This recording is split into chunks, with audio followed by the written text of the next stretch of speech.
ઉનાળો અત્યારે પીક પર છે અને જોરદાર ગરમી પણ પડી રહી છે. એવામાં હાલ જ હું ભર બપોરે એક વખત મારા ફ્રેન્ડના ઘરે પહોંચી તો એને મને એક શરબતનો ગ્લાસ આપ્યો. એ હતું લીલું શરબત. તો મને એમ થયું કે ઉનાળામાં કારેલાનું શરબત કોણ પીએ? જો કે પછી મેં ચાખ્યું એટલે મને ખબર પડી કે એ હતું વરિયાળીનું શરબત. અને પછી તો હું 2 ગ્લાસ શરબત પી ગઈ, કારણ કે આ જે વરિયાળીનું શરબત છે ને એ આપણા સ્વાસ્થ્ય માટે ખૂબ જ ફાયદાકારક માનવામાં આવે છે. અને ખાસ કરીને ઉનાળામાં આ શરબત તો દવા તરીકે કામ કરે છે.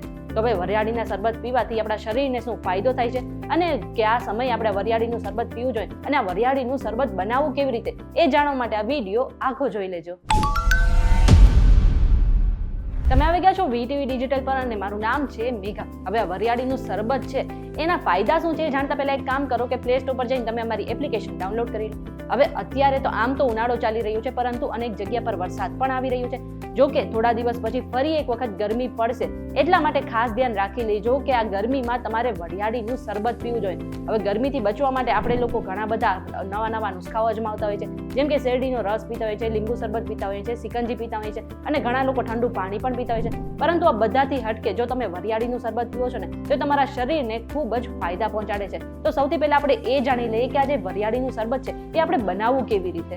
સૌથી પહેલા અડધો કપ વરિયાળી લો અને તેને ધોઈ લો. પછી 2 કલાક સુધી વરિયાળીને પલાળી રાખો. હવે જ્યારે વરિયાળી પલળી જાય છે ત્યારે તેને મિક્સરમાં નાખો અને તેમાં થોડું ખાંડ, સંચળ અને પાણી ઉમેરો અને સ્વાદ મુજબ તમે મીઠું પર ઉમેરી શકો છો. અને જો તમને પસંદ છે તો તમે એલચી અને તુલસીના પાન પણ ઉમેરી શકો છો.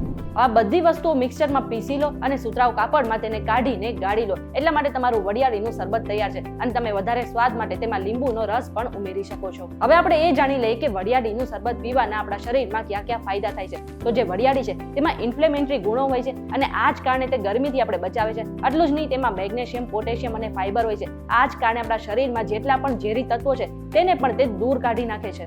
વરિયાળીના દાણામાં ઘણા બધા વિટામિન અને મિનરલ્સ હોય છે અને આને જ કારણે આપણું પાચન તંત્ર સ્વસ્થ રહે છે. આપણે કબજિયાતમાંથી પણ રાહત મળી શકે છે. આટલું જ નહીં, વરિયાળીના એન્ટીબેક્ટેરિયલ ગુણો જે છે એ ઇન્ફેક્શન અને વાયરસથી આપણે દૂર રાખે છે. અને વરિયાળીમાં પોટેશિયમ પણ હોય છે જે શરીરમાં બ્લડ પ્રેશરને નિયંત્રિત કરે છે. એટલા માટે ખાસ કરીને આ જે વરિયાળીનું શરબત છે એ આપણે ગરમીથી અને લૂથી પણ બચાવે છે અને ઉનાળામાં આપણા શરીરને ખૂબ જ ફાયદો પહોંચાડે છે. હવે આપણે એ જાણી લઈએ કે આ જે વરિયાળીનું શરબત છે એ આપણે કયા સમયે પીવું જોઈએ. તો એવું કહેવાય છે કે સવારે ઉઠીને નાસ્તો કર્યા પછી તમે આ વરિયાળીનું શરબત પી શકો છો, પરંતુ જમ્યા પછી તુરંત જ તમારે ક્યારેય પણ આ શરબતને ન પીવું જોઈએ. અથવા તો તમે જમ્યા પહેલા આ શરબતનું સેવન કરી શકો છો, જેના કારણે તમારું પેટ જે છે ભરાયેલું રહે છે અને વજન વધવાથી પણ એ તમને બચાવી શકે છે. અને ખાસ ધ્યાન રાખો કે તમે રાત્રે પણ આ શરબતનું સેવન કરી શકો છો, પરંતુ જ્યારે પણ તમે રાત્રે આ શરબત પીવો છો ત્યારે તેમાં ઠંડુ પાણી કે બરફ તમારે ન ઉમેરવું જોઈએ. અને આ સિવાય તમે ખાંડ વિનાનું આ જે શરબત બનાવો છો તો એ તમારા શરીરને ખૂબ જ ફાયદો પહોંચાડે છે. આ સિવાય તમે વરિયાળી અને પુદીનાની ચા પણ પી શકો છો, જે તમારા પાચન તંત્રને ખૂબ જ સારું રાખે છે.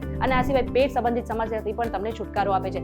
આ માટે તમારે 1 કપ પાણી લેવાનું છે, તેને ગેસ પર ચડાવવાનું છે, તેમાં થોડી વરિયાળી અને થોડા પુદીનાના પાન ઉમેરી નાખવાના છે અને તેને ઉકાળીને ગાળીને પી જવાનું છે. અને આ સિવાય તમે વરિયાળીના પાણીનું સેવન પણ કરી શકો છો. આ માટે તમારે આખી રાત વરિયાળીને પડાળી રાખવાની છે અને સવારે ઉઠીને એનું જે પાણી છે તેનું તમારે સેવન કરી લેવાનું છે. આનાથી પણ આપણા શરીરને ઘણો ફાયદો પહોંચે છે. હવે આ બધી જ માહિતી અમે રિસર્ચ દ્વારા એકઠી કરી છે અને કોઈ પણ સ્વાસ્થ્ય સંબંધિત સલાહ માટે તમારે ડોક્ટરની સલાહ ચોક્કસથી લેવી જોઈએ. આ વિડીયો તમને કેવો લાગ્યો કમેન્ટ કરીને જરૂરથી જણાવી દેજો અને આવા જ વિડીયોઝ જોવા માટે અમારી ચેનલ સાથે જોડાયેલા રહેજો.